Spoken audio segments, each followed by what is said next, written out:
In the battle for the Democratic nomination now, you guys, we're looking at things heating up between Hillary Clinton and Bernie Sanders, especially post-debate. What we saw is them really taking aim at each other and their support for Barack Obama coming down right out on the side. Today, Senator Sanders said that President Obama failed the presidential leadership test. And this is not the first time that he has criticized President Obama. In the past, he's called him weak. He's called him a disappointment. The kind of criticism that we've heard from Senator Sanders about our president, I expect from Republicans. I do not expect from someone running for the Democratic nomination to succeed President Obama.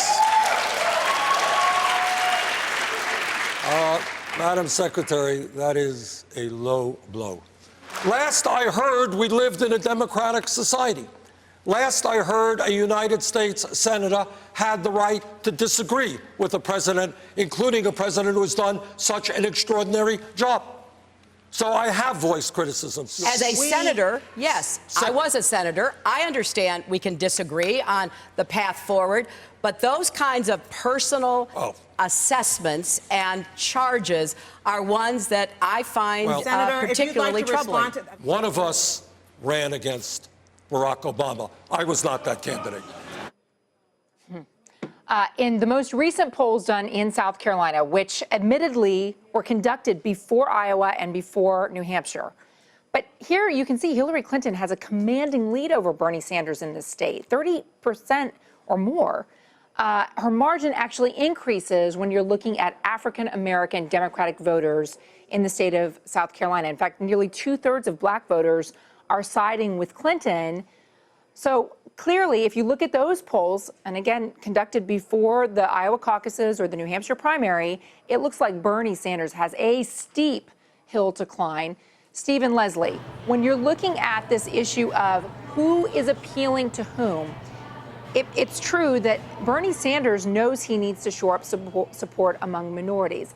Leslie, can he do it? And does he do that really by going to breakfast with Al Sharpton? You know, he's making a really strong stand there. I think the only thing you can do is be inclusive, is talk about your record. He's taking all the right steps. I think the real question is Secretary Clinton going to reach that high water mark or that consistent mark where her husband did in 1992? They have a strong, long legacy in this state. Are they going to keep that momentum and that base of support, or is it going to continue to dwindle like we saw in 2008, you know, and that gap start to decrease where there's more opportunity for another candidate?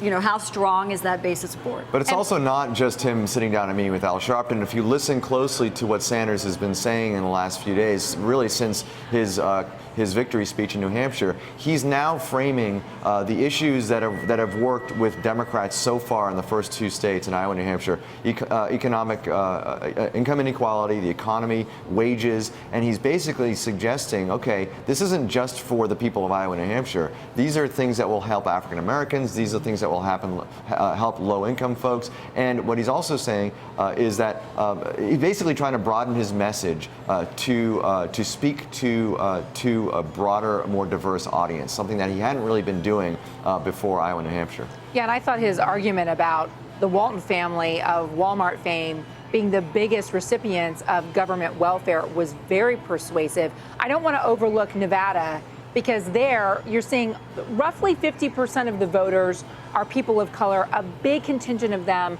are Latino, Hispanic voters there. Again, does Bernie Sanders have as big a hill to climb with that voting bloc? And I hate to describe them that way because, you know, it makes it sound like all Latino voters care about the same thing. We're not all Democrats. Yeah, right. No, there's a lot of I will tell you this. Okay, what's different about that? Yeah. There's a lot of Republicans. It is true. But in the Democratic primary for Nevada, that's a caucus, and that is a very union-oriented effort that you need, you know, folks on the ground who are used to organizing, community organizers.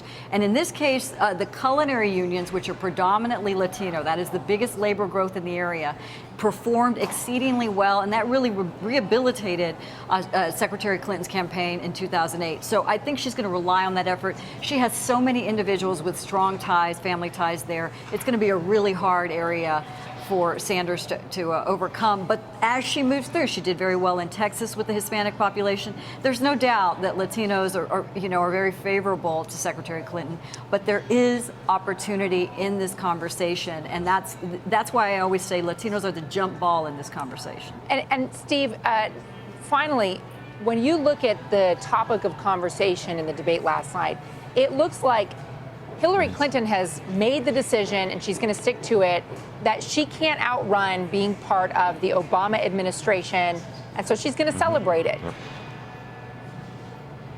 Yeah, there's a couple of things going on there. First of all, President Obama isn't the most unpopular person within the Democratic Party, so it's not a bad thing to sort of hitch yourself to his legacy.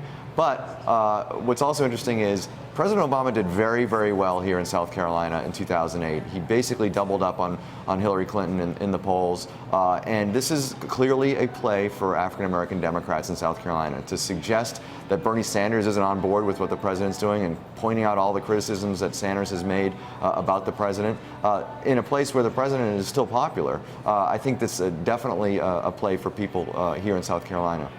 One endorsement that was not made yesterday, the Secretary received the Congressional Black Caucus, very powerful, long speeches. But Congressman Jim Clyburn, you have not heard anything, and he is really the stalwart in this state. And his silence can be a little bit deafening. It's interesting that he's not jumping into the fray. He said he's spending time with his family to determine who he's going to support. But there are some real issues and divisions when it comes to minority communities. You can never take it for granted. It's very divided. They have long histories with these families. So it's both candidates have opportunity but have to work for this vote. All right, Leslie, Steve, thank you very much. Looking forward to your participation ahead of the debate tomorrow. Thanks.